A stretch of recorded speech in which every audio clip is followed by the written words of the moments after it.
জীবনের দীর্ঘ সময় ব্যয় করেছেন ক্রিকেটের পিছনে। তিনি একজন ক্রিকেটার গড়ার কারিগর, গাজীপুর জেলা ক্রিকেট কোচ আনোয়ার জাহিদ লিটন। গাজীপুর এখন আমাদের তো ক্রিকেটের অবস্থা মোটামুটি একটা ভালো অবস্থানে আছে। আমরা এখন এজ লেভেলে প্লেয়ার আছে, আমাদের ন্যাশনাল টিমে প্লেয়ার আছে, আমাদের প্লেয়াররা প্রিমিয়ার ডিভিশন খেলতেছে, ফার্স্ট ডিভিশন খেলতেছে, সেকেন্ড ডিভিশন, থার্ড ডিভিশন। গাজীপুরের বর্তমান এবং ভবিষ্যৎ ক্রিকেট নিয়ে আশাবাদী এই কোচ।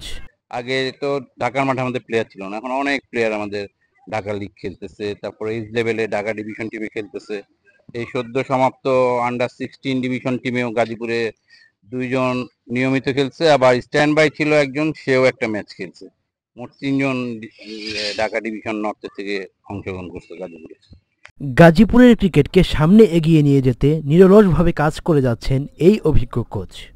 রাকিব আল হাসান, নিউজ 9, গাজীপুর।